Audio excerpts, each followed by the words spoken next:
மரத்துல ஏறி ஒரு உயிரை வந்து வேட்டையாட போகும்போது தவறுதலா கீழே விழ வாய்ப்பு இருக்கு.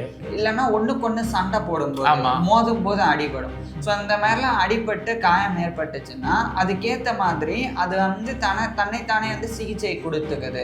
அதே மாதிரி பக்கத்துல இருக்கிறவங்களும் டாக்டர் மாதிரி ஹெல்ப் பண்ணுது. அந்த காயத்துல ஏதாவது பூச்சி இருந்தாலோ அதை வந்து சுத்தம் பண்ணி அந்த இடத்துல இருக்கிற கிருமி வராமல் இருக்கிறதுக்கு என்ன மாதிரி பண்ணணுமோ அதை வந்து நல்லா தேய்ச்சி விடுது.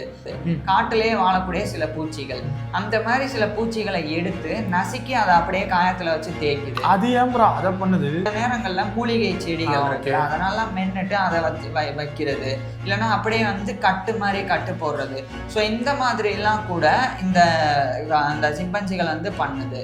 சிம்பான்சிக்கு இந்த இஎன்எஸ்சிக்கு இந்த புண்ணுல போட்டா சரியாகுன்றது சிம்பான்சிக்கு எப்படி தெரிஞ்சிச்சு? அது என்ன டாக்டரா போய் படிச்சுட்டு இருந்துச்சு? அப்ப காயம் பட்டா அந்த காயத்தை தீர்த்துக்கிறதுக்காகவே இது வந்து பட்டைகள், மரப்பட்டைகளை வந்து நல்லா எடுத்துட்டு உரிச்சிட்டு அதுல இருக்கக்கூடிய மென்மையான பகுதிகளை அப்படியே வந்து சாப்பிடுது. ஏதாச்சும் ஒரு எக்ஸாம்பிள் இருக்கா? இந்த ஒரு நிகழ்வு நடந்துச்சு, இந்த மாதிரி ஏதாச்சும் எக்ஸ்க்ளூசிவ் ஏதாச்சும் இருக்கா? நிறைய இருக்கு. இன்னொரு சிம்பன்சி வந்து பயங்கரமா வயிற்றுப்போக்கு வந்துருந்துச்சு அதுக்கு. அதே மாதிரி அதனுடைய வயிற்றுல வந்து நிறைய புழுக்களும் இருந்துருக்கு.